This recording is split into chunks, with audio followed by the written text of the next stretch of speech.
नमस्कार दोस्तों, उम्मीद करता हूँ आप सब बिल्कुल ठीक होंगे और आज के इस खास क्लास को देखने के लिए आप सभी बिल्कुल तैयार होंगे। तो जो भी ऐसे छात्र क्लास के अंतर्गत आ चुके हैं, आप सभी का बहुत-बहुत स्वागत है।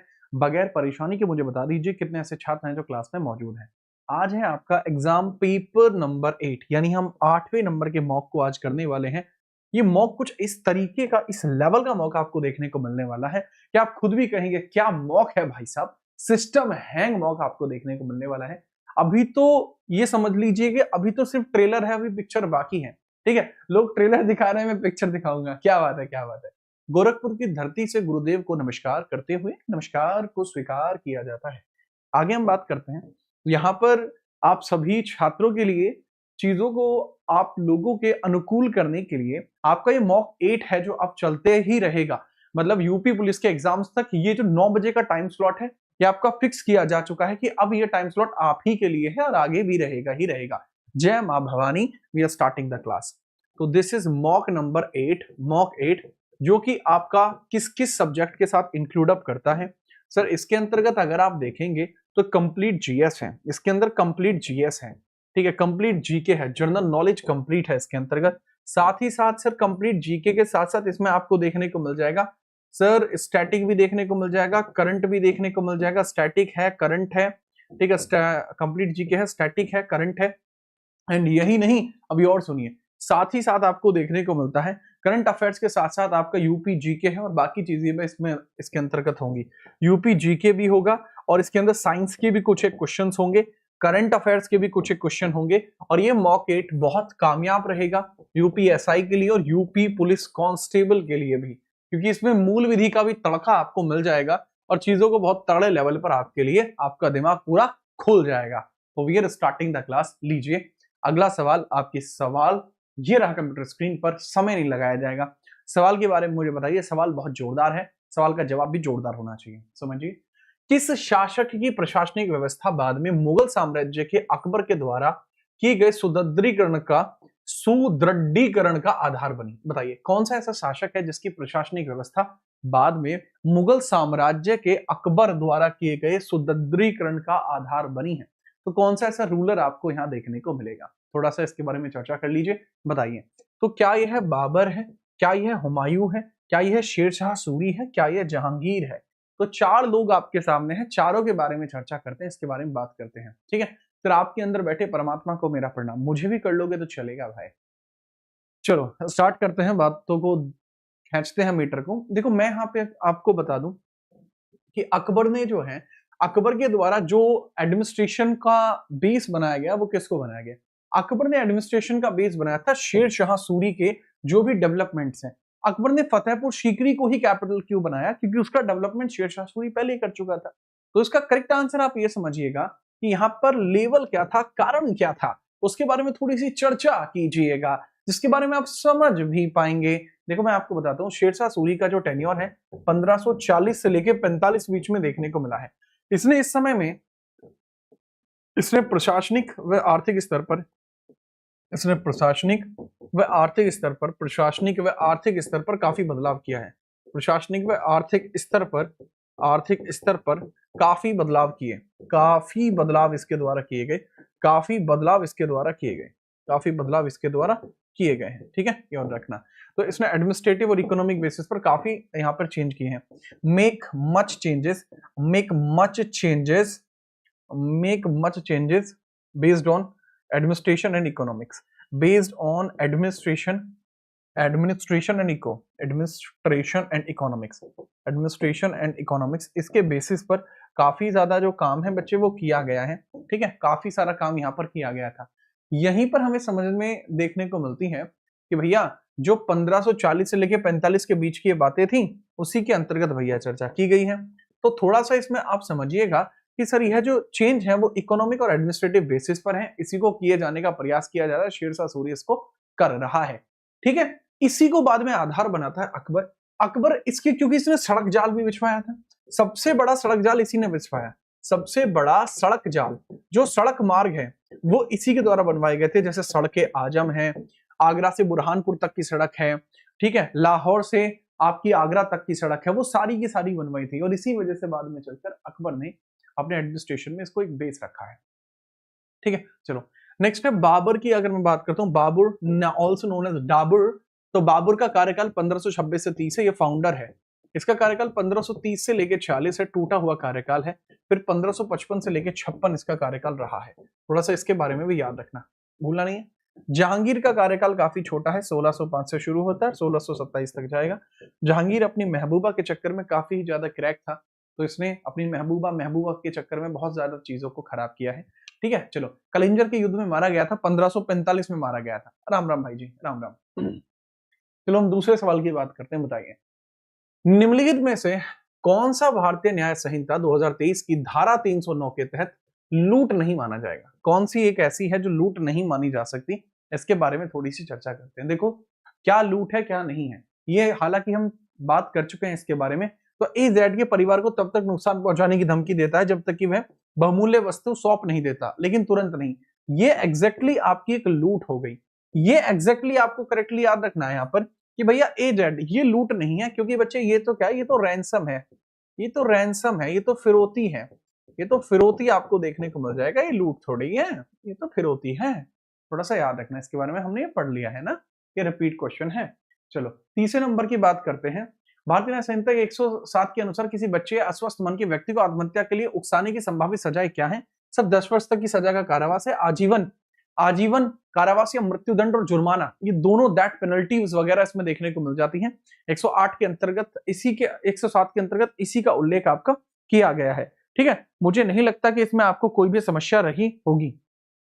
ठीक, कोई समस्या नहीं, आगे बढ़िए। धारा 3 के अनुसार यदि संपत्ति किसी व्यक्ति या पत्नी, लिपिक या सेवक के पास है तो उसे किसके कब्जे में माना जाएगा? ये अच्छा सवाल है, नया सवाल। बताइए फटाफट, एक अच्छा सवाल है।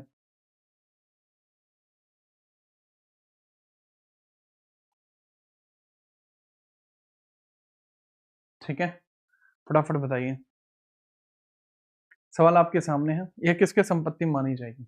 देखो धारा 3 का 5 भी जरूरी है। ठीक है, कार्य का लोप भी है। धारा 3 के 5 की अगर मैं बात बताऊं, ये भी जरूरी है। धारा 3 का 5 ये बताया जाता है कि अगर जो है आपकी कॉमन इंटेंशन के साथ कोई अपराध किया जाता है तो प्रत्येक अपराधी बराबर बराबर भागीदार माना जाएगा। 3 के 5 में लगाया जाता है यदि यदि समान भावना के साथ, यदि समान भावना के साथ कार्य किया जाए, समान भावना के साथ कार्य किया जाए, समान भावना के साथ कार्य हो तो शामिल सभी व्यक्ति बराबर के भागीदार हैं। तो शामिल सभी व्यक्ति बराबर के भागीदार होंगे, बराबर के अपराधी होंगे, बराबर के अपराधी हैं।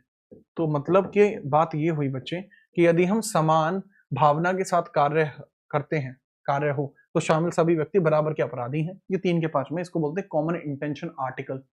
अच्छा, यहाँ 3 का 3 ये भी बताता है बच्चे कि अगर संपत्ति पर कब्जा पति, पत्नी, लिपिक या सेवक के पास चला जाता है तो वास्तविक मालिक ही उसका मालिक रहेगा। इसको 3 के 5 को बोला जाता है कॉमन इंटेंशन के लिए। कॉमन इंटेंशन के लिए आपको ये देखने को मिलेगा, कॉमन इंटेंशन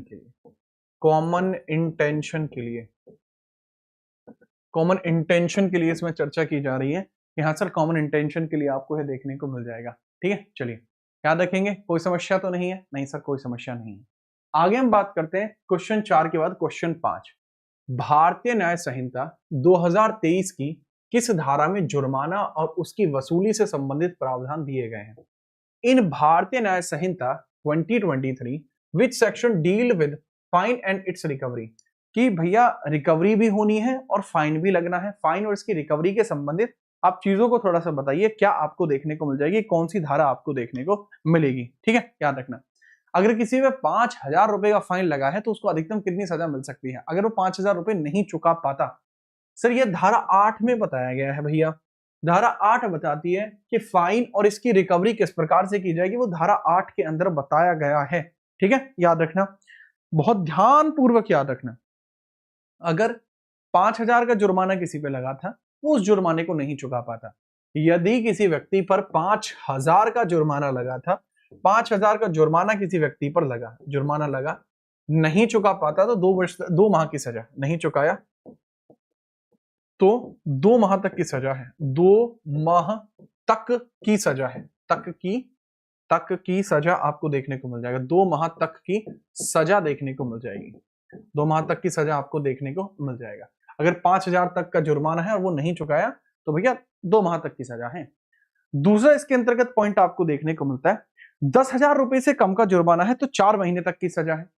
10,000 रुपए से कम का जुर्माना यदि है, अगर हम बात करते हैं जुर्माना जो है वो आपको 10,000 रुपए के आसपास का देखने को मिलता है, तो इस पे सजा कितनी है, इतने जुर्माने पर सजा कितनी है, तो इसमें आप समझना सजा है कितनी, सजा है जी, और कितनी सजा है जी, याद रखना 4 महीने तक की सजा है, तो 4 माह तक की सजा है, तो 4 माह तक की सजा है, 4 माह तक की सजा देखने को मिल जाएगी, 4 माह तक की सजा आपको देखने को मिल जाएगी। ठीक है, याद रखिएगा। नेक्स्ट अगली चीजों के बारे में बात करते हैं। अगर इससे अन्य जुर्माना है, 10,000 प्लस जुर्माना है, 10K प्लस फाइन है, ठीक है, कितना ही भी है, तो मैक्सिमम सजा 1 ईयर हो सकती है। मैक्सिमम जो सजा है वो 1 ईयर तक का कॉन्सेप्ट है, 1 वर्ष तक की सजा मैक्सिमम हो सकती है। यह लिखा हुआ है धारा 8 के अंदर। ठीक बात है, कोई समस्या तो नहीं है ना? चलो BNS की धारा है ये। 6वें नंबर का सवाल बताइए, धारा 13 के संदर्भ में सही कथन का चयन कीजिए। बताइए, यह केवल अध्याय 10 और 17 के अपराधों पर लागू है। अपराध ऐसा होना चाहिए जिसमें 3 साल या उससे अधिक की सजा हो। पुनः अपराध करने पर सजा आजीवन कारावास या अधिकतम 10 साल तक की हो सकती है। कमाल का सवाल आपको देखने को मिल रहा है। तो क्वेश्चन नंबर 6 के बारे में आप बताएंगे कि इसका अंतर्गत आपको क्या देखने को मिलेगा, फटाफट बताओ। देखो, धारा 13 जो है वो बात करती है पुनरावृत्ति अपराधों के बारे में। धारा 13 किसकी बात करती है? पुनरावृत्ति अपराधों के बारे में बात करती है, तो इसके बारे में समझना। पुनरावृत्ति अपराधों के बारे में बात करती है, पुनरावृत्ति अपराध इनकी चर्चा की जाती है, पुनरावृत्ति अपराधों की चर्चा की जाती है। अब ये पुनरावृत्ति अपराध आपको जो देखने को मिलते हैं, इसका मतलब क्या है? पुनरावृत्ति अपराधों की चर्चा क्या है सर? इसका मतलब होता है सब्सिक्वेंट क्राइम को, सब्सिक्वेंट क्राइम ना बढ़े। सब्सिक्वेंट क्राइम का मतलब क्या होता है कि अपराध को दोबारा से कर देना, अपराध को दोबारा से कर देना सब्सिक्वेंट क्राइम है, राइट?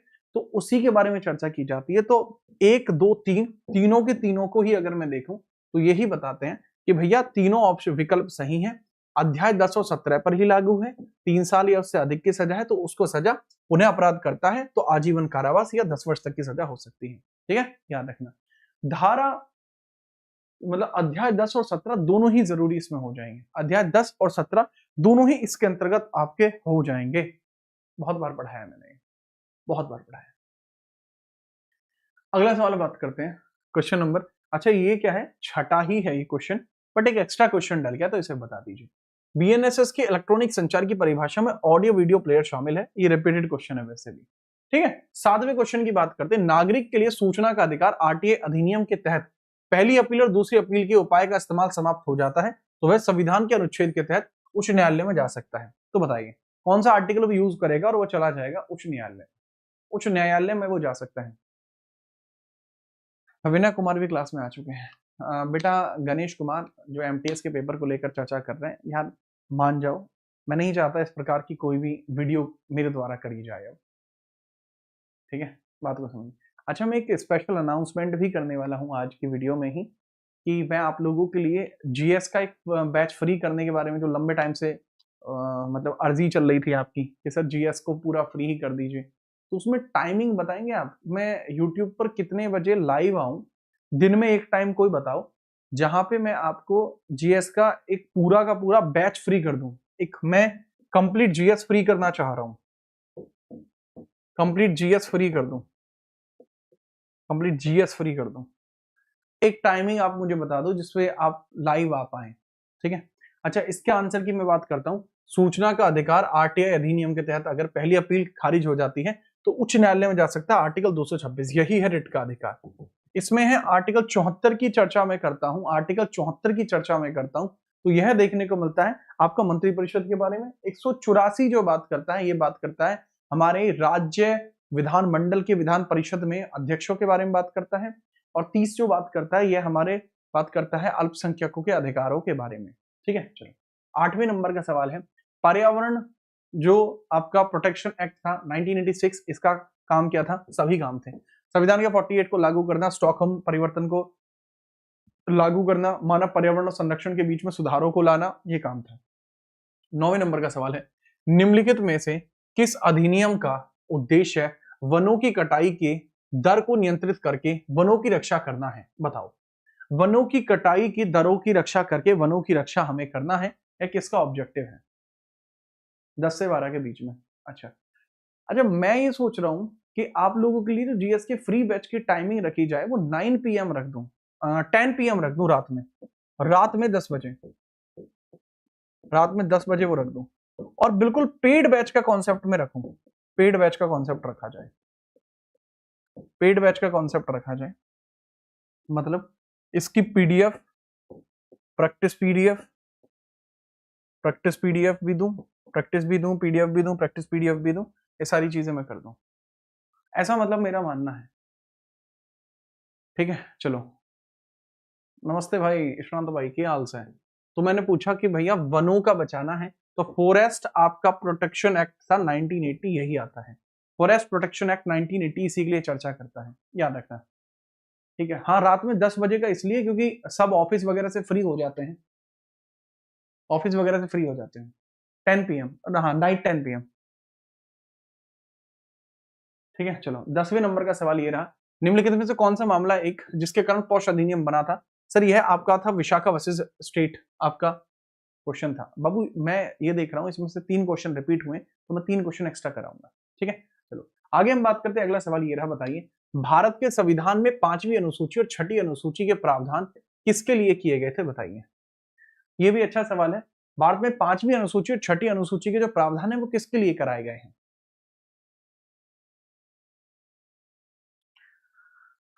ठीक है, चलिए, आप जो सोच रहे हैं वो उचित होगा। हाँ, सीजीएल के लिए बैच है, वो बैच सीजीएल के लिए होगा। बट पता है उसमें मेरे साथ दिक्कत क्या होगी, कि आप रेगुलर लाइव वाले मुझे उसमें जो है छात्र चाहिए होंगे जो रेगुलरली लाइव आ पाए, अन्यथा उस बैच को लेके आने का कोई मतलब नहीं होगा। वो एक सब्जेक्ट के बाद ही मुझे रोकना पड़ जाएगा। वो है कि उसमें रेगुलर लाइव वाले बच्चे चाहिएंगे जो रेगुलरली लाइव आ पाए। बात करते हैं प्रोविजंस की, बात करते हैं, which have been made in the 5th schedule and 6th schedule in the constitution of India. 4 question mark. बताइए, अनुसूचित जनजातियों के हितों की रक्षा, राज्यों के बीच की सीमाओं का निर्धारण करना, पंचायतों की शक्तियों, अधिकारों और जिम्मेदारियों का निर्धारण करना, या सभी सीमावर्ती राज्यों के लिए काम करना? नहीं, अनुसूचित जनजातियों के हितों की रक्षा करना, एंड रीजन बिहाइंड दिस। ठीक है, चलिए। तो अगर हम बात करते हैं इसके पीछे कारण क्या है, जो 5वीं अनुसूची और 6ठी अनुसूची है इनके बारे में चर्चा करते हैं। यह बात करती है जो आपके अनुसूचित क्षेत्र है उनके बारे में, अनुसूचित क्षेत्रों के बारे में बात करते हैं, अनुसूचित क्षेत्र जो है उनके बारे में चर्चा करती हैं, और अनुसूचित जनजाति क्षेत्र भी हैं, यानी एसटी एरियाज भी हैं। यह बात करता है असम, त्रिपुरा, मेघालय, मिजोरम है। इसके लिए भारत के संविधान के भाग 10 में भी जिक्र किया गया है, आर्टिकल 244 में भी जिक्र किया गया है कि इस प्रकार के प्रावधान की जिम्मेदारी हमारा प्रेसिडेंट लेगा और प्रेसिडेंट ही इस चीज को संभालेगा। ठीक है, याद रखिए। तो करेक्ट आंसर आपको देखने को मिलेगा ए आपको करेक्ट आंसर देखने को मिल जाएगा, करेक्ट आंसर आपको देखने को मिल जाएगा। ठीक है, चलो, करेक्ट आंसर वुड बी ए। आगे हम और चर्चा करते हैं, चीजों को और समझते हैं, इसको फटाफट से आप नोट कर लीजिएगा। आगे हम देखते हैं चीजों को और आगे स्तर पर लेके चलते हैं। पहले ये बताइए, यहां तक क्लियर है? यहां तक ये चीजें क्लियर है तो फटाफट बताओ ताकि हम आगे और बढ़ पाए। ठीक बात, चलो चर्चा करते हैं 12वें नंबर का सवाल। तो ऐहोल शिलालेख निम्नलिखित में से किस शासक का है? बताओ। ऐहोल शिलालेख किसका आपको देखने को मिल जाएगा? मेगुती मंदिर आप देखेंगे कर्नाटक में है, मेगुती मंदिर कर्नाटक में, और मेगुती मंदिर के ऊपर ही ऐहोल अभिलेख है। लोगों को पता ही नहीं है। अच्छा, ऐहोल जो है इसको कहा जाता था पहले सिटी ऑफ टेम्पल, ऐहोल को पहले सिटी ऑफ टेम्पल भी कहा जाता था। ठीक है, चलो फटाफट याद रखना। सर मैंने तथास्तु लिया, फ्री करने की बात कर रहे हो? नहीं, तथास्तु तो तथास्तु है भाई, तथास्तु के लेवल का कोई बैच नहीं है, किसी भी अन्य प्लेटफॉर्म पे भी तथास्तु के लेवल का कोई बैच नहीं है। मुझे नहीं लगता कि आगे आने वाले 2-1 साल तक तथास्तु के लेवल का कोई बैच कोई निकाल भी पाएगा। ठीक है, याद रखना। अगर हम चर्चा करते हैं कि ऐहोल इंस्क्रिप्शन बिलोंग करता है which of the following rulers, किस रूलर से ऐहोल अभिलेख आपका रिलेट करता है, इसके बारे में थोड़ी सी चर्चा करते हैं। खारवेल है, बिंबिसार, रुद्रदामन है, नहीं सर पुलकेशिन द्वितीय है। पुलकेशिन द्वितीय जो था यह चालुक्य डायनेस्टी से बिलोंग करता है। कहां से रिलेट करता है सर? चालुक्य डायनेस्टी से बिलोंग करता है, चालुक्य से रिलेट करता है। अगर मैं आपको बात बताता हूं तो ऐहोल अभिलेख में ही ये लिखा हुआ है। ऐहोल अभिलेख रवि कीर्ति ने लिखा है। ऐहोल अभिलेख को किसने लिखा है? रवि कीर्ति के द्वारा लिखा गया है। इसके राइटर कौन है? इसके राइटर है रवि कीर्ति। तो इसके राइटर की चर्चा करता हूं, दैट इज रवि कीर्ति। इसके राइटर है रवि कीर्ति, इसके राइटर है। हमें यहाँ पर यह भी पता लगता है, ऐहोल अभिलेख से ही ये पता लगता है कि भाई जी ऐहोल अभिलेख के अंदर चर्चा की गई है इस बारे में भी, ठीक है, इस बारे में भी ऐहोल अभिलेख में चर्चा की गई है कि किस प्रकार से इन्होंने महेंद्र वर्मन को हराया। महेंद्र वर्मन को हराया, महेंद्र वर्मन को हराया, किस प्रकार से महेंद्र वर्मन को हराया गया है, राइट। और ना केवल महेंद्र वर्मन को हराया गया है, बल्कि इन्होंने किस प्रकार से 618 एडी में, 618 एडी में, ये पल्लव का है, ठीक है, 618 एडी में इन्होंने हर्षवर्धन को हराया है, हर्षवर्धन को हराया है, हर्षवर्धन को हराया, और वो भी नर्मदा नदी पर। कहा? At Narmada river, at Narmada river, Narmada river. इसके बाद क्या पुलकेशिन को कोई हरा पाया? महेंद्र वर्मन का लड़का था नरसिंह वर्मन, वो नरसिंह वर्मन जो है महेंद्र का लड़का, उसने पुलकेशिन को हराया था, ठीक है। एक पॉइंट आपको यह देखने को मिल जाएगा। आगे हम चर्चा करते हैं, इसको नोट करते हुए 13वें नंबर का सवाल बताइए, निम्नलिखित में से कौन सा प्राचीन ग्रंथ भरतनाट्यम का अध्ययन करने का स्रोत है? बताओ, which of the following ancient texts is a source of studying Bharatanatyam? Bharatanatyam पढ़ने का सबसे बेस्ट तरीका क्या है कि आप कहां से भरतनाट्यम को पढ़ सकते हैं? बताएं फटाफट से, फटाफट से आप बताएं कि आप भरतनाट्यम कहां से पढ़ सकते हैं। देखो चलिए भरतनाट्यम की बात करते हैं। अभिज्ञान शाकुंतलम, अष्टाध्यायी अर्थशास्त्र। देखो अर्थशास्त्र इज बाय चाणक्य, यहां से तो आप नहीं पढ़ सकते, ऑब्वियसली नहीं पढ़ सकते। अष्टाध्यायी इज बाय द पाडनी, पाडनी के द्वारा अष्टाध्याय लिखी गई है। इसके अंदर 8 खंड है और 4 उपखंड है प्रत्येक में। इसमें 8 खंड हैं और 4 उपखंड आपको देखने को मिलते हैं, और 4 इसमें देखने को मिलते हैं आपको उपखंड। 8 खंड 4 उपखंड आपको देखने को मिल जाएंगे। अभिज्ञान शकुंतलम किसके द्वारा लिखी गई है? सर कालिदास ने अभिज्ञान शकुंतलम लिखी गई है। काफी फेमस किताब कालिदास की अभिज्ञान शकुंतलम है। और अभिनय दर्पण आपको देखने को मिलती है, वो पुस्तक है जो एंशिएंट टेक्स्ट में देखने को मिलती है भरतनाट्यम से संबंधित। अभिनय दर्पण नंदिकेश्वर ने इसको लिखा है, नंदिकेश्वर के द्वारा इसको लिखा गया है, नंदिकेश्वर ने इसको लिखा है। किसने लिखा है? नंदिकेश्वर ने इसको लिखा है। थोड़ा सा इस बारे में भी चर्चा याद रखेंगे, भूलेंगे बिल्कुल भी नहीं, ठीक है। चलो नेक्स्ट हम आगे चर्चा करते हैं, ये लीजिए 14वें नंबर का सवाल। भारत के संविधान के तहत संघ की कार्यपालिका का संवैधानिक प्रमुख कौन होता है? Under the constitution of India the constitutional head of the executive of the union, ये कौन आपको देखने को मिलता है? संघ की कार्यपालिका के प्रमुख की चर्चा हम करते हैं, संघ की कार्यपालिका के प्रमुख की चर्चा हम यहाँ पर करते हैं। तो ये बताइए कौन देखने को मिलेगा? तो ये बताइए कौन देखने को मिलेगा, बताएं। जय श्री राम भाई, जय श्री राम। चलो जी चर्चा करते हैं। भारत की संविधान के तहत संघ की कार्यपालिका का संवैधानिक प्रमुख, कॉन्स्टिट्यूशनल हेड, यानी हेड डिजूर हेड की बात कर रहा है, डिजूर हेड की बात कर रहा है। डिजूर हेड वही है जो आर्टिकल 53 में उल्लेखित है। आर्टिकल 53 में आपका प्रेसिडेंट उल्लेखित है, तो करेक्ट आंसर आपको प्रेसिडेंट ही देखने को मिल जाएगा। करेक्ट आंसर आपको प्रेसिडेंट ही देखने को मिल जाएगा, तो president would be the correct answer.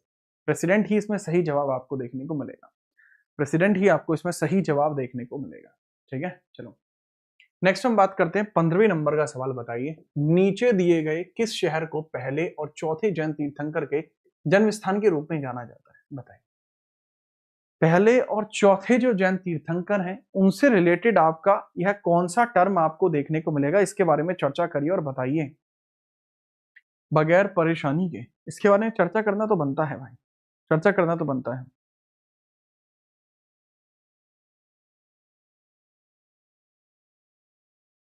फटाफट बताओ।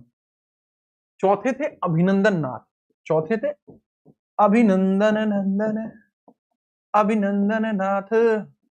पहले थे ऋषभ नाथ, पहले थे ऋषभ देव, इनको कहा जाता है ऋषभ देव थे पहले। ऋषभ देव आपको देखने को मिल जाएंगे, ऋषभ देव आपके पहले थे। चौथे हैं आपके अभिनंदन नाथ, ठीक है, याद रखना। संबंध की बात करता हूं तो यह किससे रिलेट करते हैं सर? यह डायरेक्टली याद रखना, यह अयोध्या से रिलेट करते हैं, अयोध्या से रिलेट करते हैं। अगर ऋषभ देव की डायनेस्टी की बात करूं, अच्छावाकु डायनेस्टी है। डायनेस्टी कौन सी है इनकी? इच्छावाकु वंश से संबंधित है ये। कौन सा वंश है? इक्ष्वाकु वंश आपको देखने को मिलेगा इनका। इक्ष्वाकु वंश, इक्ष्वाकु वंश देखने को मिलेगा। इक्ष्वाकु वंश आपको देखने को मिल जाएगा। इक्ष्वाकु वंश आपको देखने को मिलेगा। इस बारे में आप याद रखेंगे और भूलेंगे बिल्कुल भी नहीं। कोई समस्या आपको इसके अंतर्गत होनी भी नहीं चाहिए और चीजों को आप याद भी रखेंगे। ठीक बात है। चलिए 15वें के बाद 16वें नंबर का सवाल है, मैकमोहन रेखा एक रेखा है जो चीन और किस भारतीय राज्य को अलग करती है? बताओ जी बताओ, मैकमोहन रेखा किस किस को अलग करती है? और मुझे कोई अगर ये बता दे कि मैकमोहन रेखा किस वर्ष में लिखी गई है तो मैं मान जाऊंगा कि लड़का चीता है। अगर लड़की करती है तो भैया अच्छी बात है। बढ़िया सवाल का बढ़िया जवाब देते हुए अगर हम बात करते हैं किस वर्ष में आई है, यह भी आपको बताना पड़ेगा और इसके लिए कौन सा समझौता करना पड़ा था। मैं हिंट दे देता हूं, इसके लिए शिमला समझौता करना पड़ा था। ठीक है, करेक्ट आंसर है आपका अरुणाचल प्रदेश को अलग करता है मैकमोहन रेखा। अरुणाचल प्रदेश के साथ ही यह खींचा गया था। जो आपकी लोहित नदी है, मतलब ब्रह्मपुत्र रिवर है, जिसको आपके अरुणाचल में लोहित कहा जाता है, उसी की अगर मैं चर्चा करूं तो आपको पता लगेगा कि मैकमोहन रेखा एक ऐसी रेखा है जो वर्ष 1914 में खींची गई थी। बेटा 1914 में खींची गई थी, 1914 में खींची गई थी। शिमला अकॉर्ड हुआ था इसके लिए, शिमला समझौता हुआ था आपका। 1914 का शिमला समझौता था वो, एक ऐसा शिमला समझौता जो 1914 में हुआ। ये अरुणाचल प्रदेश में खिंचती है। सिक्किम के अंदर आपको देखने को मिलता है 2015 में यूनेस्को की पहली mixed site Kanchenjunga national park आपको देखने को मिलेगा। ठीक बात, याद रखना। अगला सवाल 17वां ये रहा, which of the following is not true about the equal mountain caves? बराबर की गुफाओं के बारे में कौन सा कथन सही नहीं है? बहुत बढ़िया, मजेदार सवाल आपके सामने आपको देखने को मिल रहा है, फटाफट बताइए। बहुत बढ़िया, पहली बात तो हम बराबर की केव्स की बात करते हैं। बराबर की केव्स में कितनी केव्स बराबर की हैं? ठीक है, तो इसके बारे में आप याद रखना, 4 केव्स हैं, कर्ण, लोमास, सुदामा, विश्वकर्मा। कर्ण, लोमास, कर्ण, कर्ण, लोमास, सुदामा, लोमास, सुदामा और विश्वकर्मा। और विश्वकर्मा, ये 4 गुफाएं हैं। विश्वकर्मा केव आपकी 4 हो गई हैं।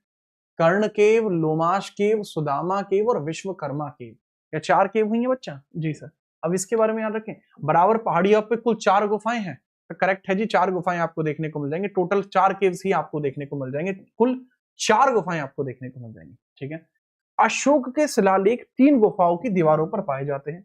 जो अशोक के शिलालेख हैं वह कितनी गुफाओं पर पाए जाते हैं? वह 3 गुफाओं पर पाए जाते हैं। जोरदार ही काम इनका हो गया है, बहुत बढ़िया। हम बात करते हैं कि 4 गुफाओं पे पाए जाते हैं, बहुत बढ़िया, करेक्ट है ये भी, सच बताऊं तो। इन शिलालेखों से हमें इन गुफाओं को आजीविका के प्रति समर्पित होने की जानकारी मिलती है, बिल्कुल है। अशोक का पोता था दशरथ, अशोक के लड़के का लड़का था दशरथ, राइट। क्या था? अशोक के पोते का पोता, अशोक का पोता था, छोरे का छोरा था दशरथ। दशरथ ने ये गुफाएं जो थी आजीविक संप्रदाय को दे दी थी। आजीविक संप्रदाय को शुरू किसने किया था? मक्खाली गोशाल के द्वारा शुरू किया गया था इसको। इसके फाउंडर है मक्खाली गोशाल, फाउंडर है इसके मक्खाली गोशाल। मक्खाली गोशाल है, मक्खाली गोशाल इसके फाउंडर है। गोशाल इसके फाउंडर हैं आपके, मक्खाली गोशाल इसके फाउंडर हैं। तो गोशाल पाजी के द्वारा ही चीजों को किया गया था। और आजीविक संप्रदाय की बात करता हूं तो ये हमेशा मानते हैं जो किस्मत में है वो मिलेगा, जो नहीं है वो नहीं होगा। दूसरा है यह शिलालेख 6वीं शताब्दी ईसा पूर्व के, ये गलत हो गया। यह आपके 4th सेंचुरी ईसा पूर्व के, 4th शताब्दी ईसा पूर्व के देखने को मिलेंगे। ठीक है, याद रखिएगा। 18वें नंबर का सवाल ये रहा, भारतीय राष्ट्रीय कांग्रेस के संस्थापक सत्र में शामिल नहीं हो पाए थे। कौन शामिल नहीं हो पाए? सेशन चल रहा था, खुल के खेल रहे थे सब कांग्रेसिया, कौन नहीं पहुंचे उनके बारे में मुझे बताइए, कौन नहीं पहुंच पाए थे, फटाफट बताओ। फटाफट बात करते हैं इन्हीं के बारे में।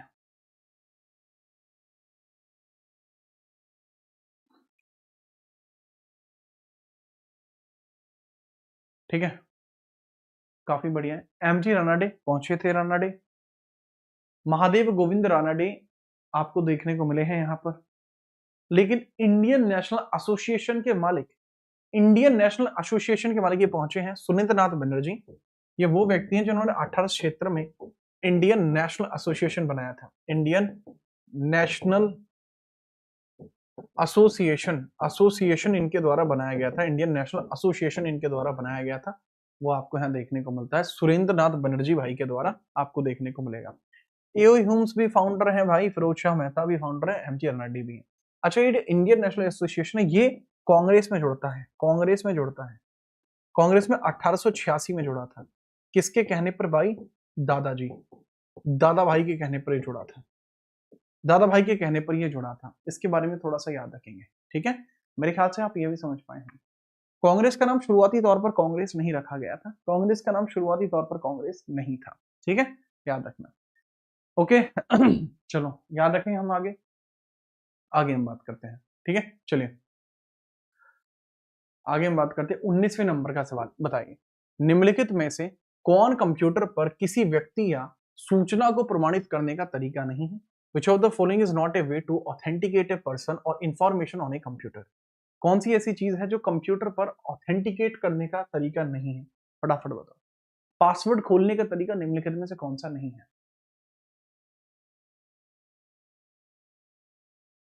अच्छा, ये बात हर कोई जानता है कि अभी फिलहाल में हमें कंटेंट राइटर की नीड है। We are searching for a content writer जो हमारे लिए थोड़ा सा कंटेंट बना पाए। हालांकि इसके लिए बहुत जल्दी ही आपको तो टैबलेट हम भिजवाने वाले हैं, आपको तो पहुंच जाएगा टैब, ठीक है? बाकी हम और भी कंटेंट राइटरों की जरूरत पड़ेगी, क्योंकि आगे आने वाला समय और ज्यादा बलवान है, तो बलवान समय में बलवान लोगों की जरूरत पड़ती है। इंटरनेट कोई तरीका नहीं है, ठीक है, जिसकी वजह से आप किसी पर्सन को ऑथेंटिकेट कर सकते हो। हाँ, प्राइवेट की इंस्क्रिप्शन है, पब्लिक की इंस्क्रिप्शन है, पासवर्ड है, बाकी और कोई तरीका आपको देखने को नहीं मिलेगा। बाकी ये सारे तरीके। 20वें नंबर का सवाल आप बता दीजिए, 1 किलोबाइट क्वेश्चन मार्क में कितने निब्बल, ये 1 किलोबाइट जो होता है वो कितने निब्बल के बराबर है? 1 किलोबाइट कितने निब्बल के बराबर देखने को मिल जाएगा? बता दीजिए, 1 किलोबाइट कितने निब्बल के बराबर होता है? बताएं, 1 किलोबाइट कितने निब्बल के बराबर होता है? ठीक है, बताएं थोड़ा सा, 1 किलोबाइट कितने निब्बल के बराबर होता है? देखो बच्चे, 1 किलोबाइट में अगर निब्बल देखता हूं, 1 KB के अंदर अगर हम निब्बल देखें तो कितनी आपको देखने को मिलेंगी? 2048, क्योंकि 1 KB में 2 आपको देखने को मिल जाती हैं, ठीक है? 1 byte, 1 byte is equal to 2 nibble, 1 byte is equal to 2 nibble आपको देखने को मिल जाएंगी। तो 1 किलोबाइट के अंदर आपको इसमें 2 की मल्टीप्लाई करेंगे, सीधा करेंगे 2048, करेक्ट आंसर होगा। अरे 2048 होगा चच्चा, याद रखो। राम राम भाई राम चौधरी, के ढंग से। 21वें नंबर का सवाल है, बताइए, आपके ब्लैकलिस्ट पर प्रेषक के ईमेल हमेशा कैसा रहता है? Email from the centres on your blacklist always go in which folder? आपने किसी को अगर ब्लॉक किया हुआ है और वो आपको ईमेल कर दें, ब्लॉक किया हुआ है और वो आपको ईमेल कर दें, तो वह हमेशा किस वाले टैब में जाएगा? वह हमेशा किस टैब में जाएगा? That will be always in the spam, spam में जाएगा। ट्रैश में होते हैं जो डिलीट कर दिए जाते हैं, डिलीट, वीडियो डिलीट हो जाते हैं आपके ट्रैश में। ड्राफ्ट में होते हैं जो पूरे नहीं भेजे जाते, उससे पहले ही बीच में प्रक्रिया को रोक लिया जाए, वो ड्राफ्टिंग में चले जाते हैं, ठीक है, याद रखिएगा। 22वें नंबर का सवाल बताओ, क्वेश्चन मार्क के द्वारा 15वीं शताब्दी ईस्वी में असम में सत्रिया नृत्य शैली का प्रचलन किया गया था, किसके द्वारा? 15th सेंचुरी में सत्रिया डांस फेमस होता है, किसकी वजह से?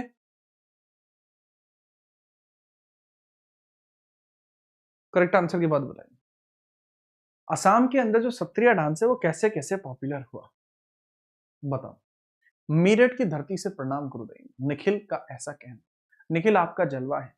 महापुरुष श्रीमंत शंकरदेव है, महापुरुष श्रीमंत शंकरदेव है, आपको बताते हैं कि किस प्रकार से आपके लिए असम में सत्रिय नृत्य शैली का विकास ये 15th सेंचुरी में कर डालते हैं। बोलो जय बाबा की, याद रखिएगा। यह एक प्रकार का क्लासिकल डांस भी आपको देखने को मिलेगा, ठीक है, याद रखिएगा। 23वें नंबर का सवाल, वह कंपोनेंट जिसमें पिन होता है और जो इंपैक्ट प्रिंटर में डॉट को प्रिंट करता है, वह कौन सा होता है? ठीक है, आज मैंने कंप्यूटर के अच्छे खासे क्वेश्चन इसमें डाल दिए हैं, फटाफट फटाफट बताइए। सर जो प्रिंट हेड होता है, वो जो प्रिंट हेड आपको देखने को मिलता है, वो आपको देखने को मिलता है प्रिंट हेड। प्रिंट हेड आपको देखने को मिलता है जो इम्पैक्ट प्रिंटर्स के अंदर काम करता है। क्लास के अंदर एक बच्चा है जो समझ गया कि मैं किसकी मिमिक्री कर रहा हूं, उस लड़की ने आंसर करा धमाल। परफेक्ट, क्या कमाल के लड़के हो आप। ठीक है, जब मैं मिमिक्री कर रहा था तो मेरे दिमाग में वही बंदा था। ठीक है। लंका में पहुंच गए बोलो, ठीक है, ऐसे बोल रहा होता है वो। अच्छा है, 24वें नंबर का सवाल आप बताइए। अभी मेरा मस्तिष्क हालांकि क्लास लेने की अवस्था में नहीं है, बट बावजूद इसके मैं क्लास ले रहा हूँ। ये मजेदार क्लास है, एकदम झूमते हुए क्लास चल रही है। आपकी कमेंट ऐसे घूम रही हैं। ठीक है, चलो ओके, चलो बात करते हैं एमएस पेंट के अंदर जो कीबोर्ड शॉर्टकट है जो फुल स्क्रीन करने के काम आता है, वो कौन सा है। आप एमएस पेंट में हैं और आप कोई भी चीज फुल स्क्रीन में देखना चाहते हैं, तो कौन सा शॉर्टकट की आप यूज करेंगे सो दैट कि आप फुल स्क्रीन में देख पाए। फटाफट बताओ।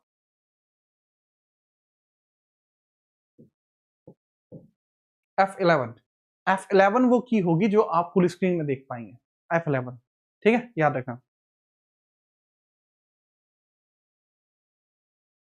देखो बाकी की जो है आपको जो देखने को मिलती है देवशीन, F12 आपको देखने को मिल जाएगी सेव करने के लिए, सेव करने के लिए। F5 रिफ्रेश करने के लिए, रिफ्रेश करने के लिए। और F1 जो है वो हेल्प टैब के लिए देखने को मिल जाएगी। एमएस सॉफ्टवेयर्स के अंतर्गत यही शॉर्टकट कीज रहती हैं।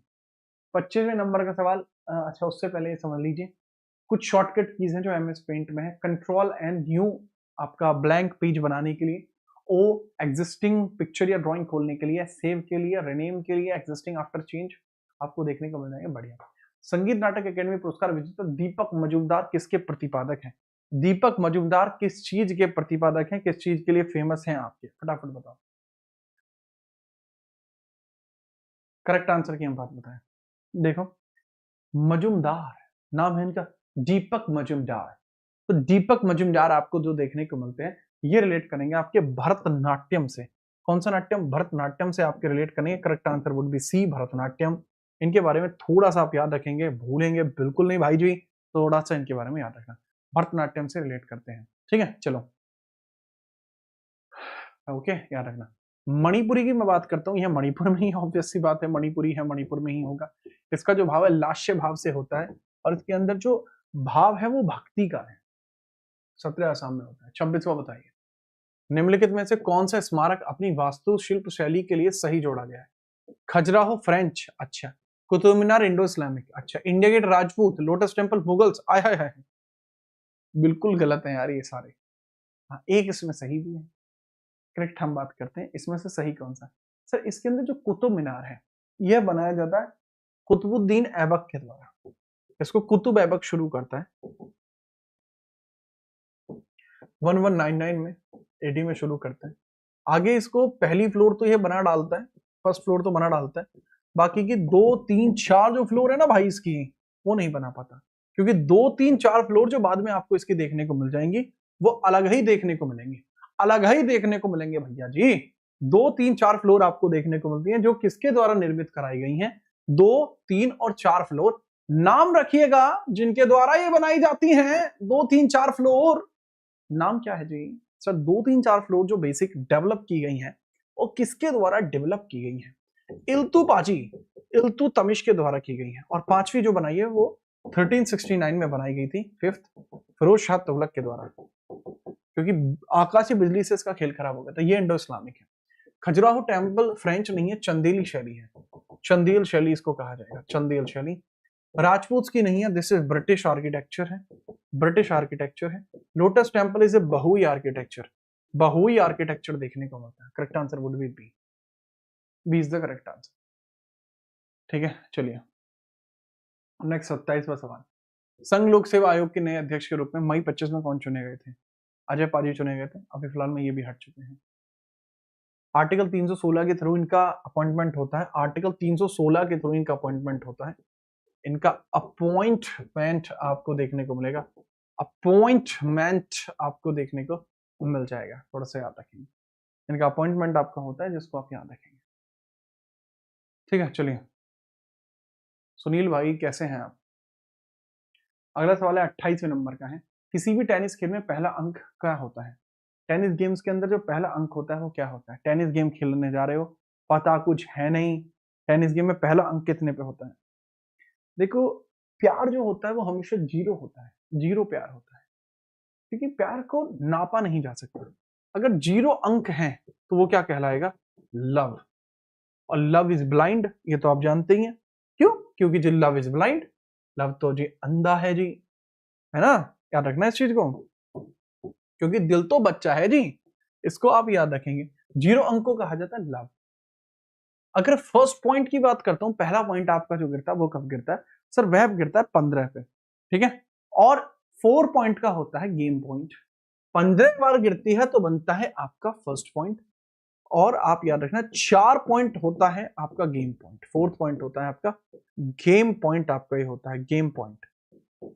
गेम पॉइंट उसको कहा जाता है, गेम पॉइंट उसको कहा जाता है, याद रखना इसके बारे में, ठीक है। चलिए अगला सवाल 29वें नंबर का। विराट कोहली ने टेस्ट क्रिकेट से संन्यास की घोषणा की। अपने टेस्ट करियर में विराट कोहली ने कितने रन दबोचे हैं, इसके बारे में बताइए, ठीक है। फटाफट हम बात करते हैं कितने रन यहाँ दबोचे गए हैं विराट पाजी के द्वारा, थोड़ा सा इनके बारे में बताइएगा।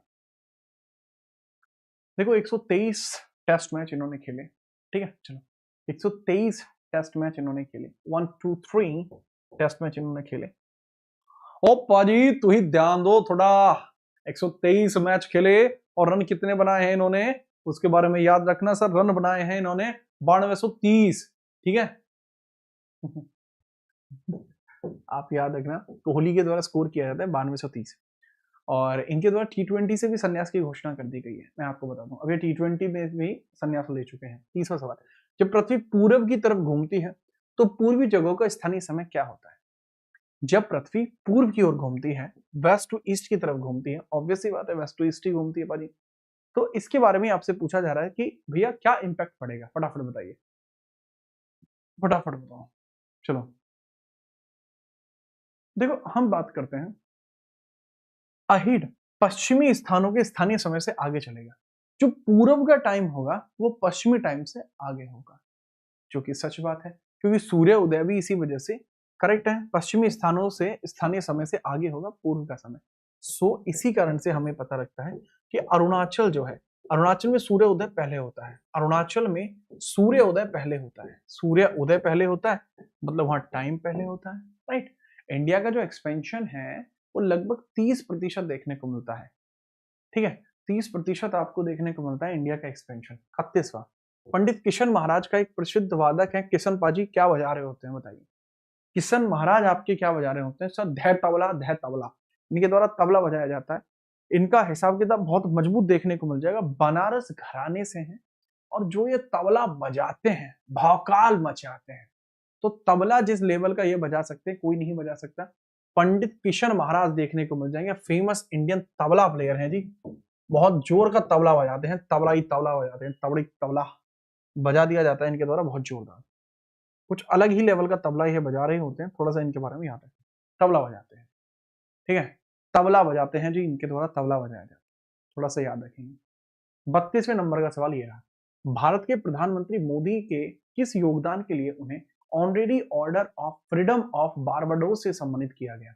Honorary order of freedom of Barbados से सम्मानित इनको किया गया है, थोड़ी सी चर्चा इसके बारे में करिए। जो ऑनरेरी ऑर्डर है, ऑर्डर ऑफ बारबाडोस से सम्मानित किया गया है, इनके बारे में थोड़ा सा आप बताएंगे किसने सम्मानित किया है? सर कोविड 19 के दौरान जो मोदी जी के द्वारा लीडरशिप दिखाई गई, वाह जी वाह, इस लेवल की लीडरशिप आज तक कोई नहीं देख पाया था, ठीक है। चलो तो वो स्ट्रैटेजिकल लीडरशिप है, इस वजह से बारबाडोस खुश हो गया। और कोविड 19 की महामारी के दौरान रणनीतिक स्ट्रेटेजी के लिए इनके द्वारा यह अवार्ड जो है मिले हैं, ठीक है। चलिए याद रखना, तो इसके बारे में थोड़ा सा चर्चा करेंगे। Strategical leadership and vital assistance during Covid 19 या बारबाडोस में आपको देखने को मिलता है भाई साहब, थोड़ा सा इसके बारे में भी याद रखना। ये बारबाडोस में देखने को मिलता है, थोड़ा सा इसके बारे में याद रखना, ठीक बात है। ओके सर, अगले सवाल की चर्चा करते हैं। 33वें नंबर का सवाल, बात बताते हैं। सूची एक को सूची दो से मिलाइए। थॉमस आगा डेविस अजरा, अजरा शाह का पोलो से ही रिलेट करेगा, बहुत बढ़िया, मजा बांध दिया सर आपने तो। करेक्ट आंसर की भी बात कर लेते हैं इसके अंतर्गत, फटाफट। फटाफट बता दीजिए। सर देखो, अगर मैं बात करूं आपको, ठीक है, छोटी मोटी बातें ना आपको बताऊं, तो सच में थॉमस कप बैडमिंटन से ही रिलेट करता है। और सर आगा खान कप हॉकी का ही है, डेविस कप लॉन टेनिस का ही है, और एजरा पोलो का ही है। 1 2 3 4 करेक्ट आंसर है। 1 2 3 4 यही इसमें करेक्ट है सरोज भाई, यही इसके अंतर्गत आपको करेक्ट देखने को मिला। मुझे लगता नहीं है कि आप इसको समझ पाएंगे। ठीक है, चलिए 34वें नंबर का सवाल है, नाटो का मुख्यालय कहां पर स्थित है? नाटो नाटो नाटो नाटो जो है जी, इसके अंदर आपको जो स्टैब्लिशमेंट है ब्रुसेल्स बेल्जियम में हुई है। ब्रुसेल्स बेल्जियम में आपको देखने को मिल जाएगी। North Atlantic Treaty Organization, NATO इसको बोला जाता है। इसके बारे में थोड़ा सा आप याद रखना। इसकी जो स्थापना होती है 1949 में होती है, 4 अप्रैल को 1949 में बनती है, 4 अप्रैल को। इसके अंदर वर्तमान में 32 सदस्य आपको देखने को मिल जाएंगे, और 32वां सदस्य स्वीडन है भाई साहब, स्वीडन है भाई साहब, याद रखें। Brussels Belgium, Brussels Belgium correct answer होगा। ठीक है, याद रखिएगा इसके बारे में। 34 के बाद 35वां, सत्यमेव जयते शब्द मंडूक उपनिषद से लिया गया है, याद रखें। मनुस्मृति 1927 में, मनुस्मृति दहन का मुझे याद आता है, जो किसने किया था? डॉक्टर भीमराव के द्वारा किया गया, डॉक्टर भीमराव के द्वारा वह किया गया था, थोड़ा सा याद रखें। भागवत गीता, वाजिब, भगवत गीता क्या बात, यदा यदा ही धर्मस्य ग्लानिर्भवति भारत अभ्युत्थानम धर्मस्य दात्मान्यम सत्याम्यहम् पवित्राणाय साधूनां विनाशाय च दुष्कृतां धर्म संस्थापनार्थाय संभवामि युगे युगे। ऋग्वेद आपको देखने को मिलता है, हमारा ओल्डेस्ट लिटरेरी पोर्शन है जो हमें देखने को मिलता है। ठीक है, वो ओल्डेस्ट लिटरेरी पोर्शन हमें देखने को मिलता है। नमस्ते पंकज। 36वें सवाल की बात करते हैं। सामूगढ़ की लड़ाई औरंगजेब और किस राजकुमार के बीच में हुई थी? सर दारा शिकोह को यहीं दबोच दिया था, 1659 की बात है, बहुत बुरी तरह मारा था, फिर मरवा भी दिया था इसको। ठीक है, याद रखना। सामूगढ़ की लड़ाई आपकी होती है इनके बीच में, तो इनके बारे में थोड़ा सा आप याद रखेंगे। सामूगढ़ की लड़ाई में दारा शिकोह को बहुत बुरी तरह मारा जाता है। दारा शिकोह सोचने पे मजबूर हो जाता है कि हे हे कृष्ण जगन्नाथम परमानंदम, ये क्या हुआ? ये चीजें देखने को मिलती है। गायत्री मंत्रम आपको जो देखने को मिलता है हमारे ऋग्वेद के 3रे मंडल में, ओम भूर भविष्य तस्य वितुर्वरेण्यम भर्गो देवस्य धीमहि धियो यो न प्रचोदयात्। ठीक है, याद रखना। 37वें नंबर का सवाल है, निम्नलिखित में से कौन सा स्मारक भारत में किंग जॉर्ज पंचम और क्वीन मैरी के स्वागत के लिए गुजराती शैली का प्रभाव से बनाया गया? Gateway of India. इसके अंदर कैथोलिक गुजराती शैली को मिक्स किया गया है। करेक्ट आंसर होगा आपका गेटवे ऑफ इंडिया। यह जॉर्ज फिफ्थ और क्वीन मैरी के लिए बनाया गया था। जॉर्ज फिफ्थ और क्वीन मैरी के लिए इसको बनाया गया था। कमाल का स्ट्रक्चर है जो यहाँ पर बना है। ठीक है, चलो थोड़ा सा समझिएगा इसके बारे में। और ये 1911 में जो दिल्ली दरबार लगा था उसके लिए आ रहे थे। जो दिल्ली दरबार 1911 में लगा उसके लिए यहाँ पर यह आ रहे थे। ठीक है, याद रखना। 37 का 38वें नंबर का सवाल ये रहा, उच्च न्यायालयों में न्यायाधीशों की नियुक्ति करते समय भारत के राष्ट्रपति को भारत के मुख्य न्यायाधीशों और संबंधित राज्य के मुख्य न्यायाधीशों के अलावा किन अधिकारियों से परामर्श करनी पड़ती है? अपॉइंटिंग ए जज इन द हाई कोर्ट्स, किससे पूछना पड़ता है? जो हाई कोर्ट में जजेस हैं तो उसके बारे में थोड़ा सा पूछना पड़ता है कि थोड़ा बताइए जी कैसे कैसे हिसाब किताब चलेगा, बात कर लेते हैं। Correct answer would B sir राज्य के राज्यपाल से भी पूछना पड़ता है, क्योंकि शपथ यही दिलाएगा गजोधर। तो शपथ जो दिलाई जाती है वो इन्हीं के द्वारा दिलाई जाती है। ठीक है, शपथ इन्हीं के द्वारा दिलाई जाती है एक हाई कोर्ट के जज को। तो राज्यपाल से थोड़ा पूछना पड़ जाता है कि भाई साहब इन्हें बुला रहा हूं, शपथ दिला दोगे ना? अगर इन्होंने हाँ कह दी तो शपथ दिला देंगे, मना कर दिया तो खेल खत्म, पैसा हजम, अपने अपने घर में चलो। ठीक है, खेल खराब हो जाएगा। 39वां सवाल है, निम्नलिखित में से कौन सी प्रक्रिया तरल को सीधे उसके वाष्प रूप में परिवर्तित कर देती है? वाह जी क्या देखा जाए, पहले जो ठोस होगा वो पहले तरल बनेगा, फिर वह गैस में जाएगा। बट कुछ प्रोसेस ऐसे होते हैं जो डायरेक्टली इसको एक लेवल आगे पहुंचा देते हैं। अच्छा तरल ही है, अरे ये तो नॉर्मल हो जाए, ये तो वेपोराइजेशन है, वेपोराइजेशन है। मुझे लगा सब्लिमेशन है। सब्लिमेशन में क्या होता है, सॉलिड तुरंत आपका गैस में बनता है, जैसे ओडोनिल वगैरह होते हैं। ये है तो महालल्लू सवाल है, महालल्लू सवाल। बेटा वाष्पीकरण होगा, इवापोरेशन नहीं होगा। वाष्पीकरण के तौर पर इसको याद रखते हैं। ठीक है, थोड़ा सा इसमें याद भी रख ले करो, पढ़ भी ले करो, बिल्कुल नाकारा हो रहे हो। क्वेश्चन मार्क सूत्र भारत में योजनाओं के लिए केंद्रीय सहायता के आवंटन का निर्धारण करने के लिए 1969 में विकसित हुआ था। सूत्र को चौथी और पांचवी पंचवर्षीय योजनाओं के दौरान योजना सहायता के लिए यूज किया गया था। और यह सूत्र आपका कौन सा था जो इन योजनाओं के अंतर्गत प्रयोग में लाया जाता था? इस सूत्र का अगर नाम लिया जाए तो वो कौन सा था?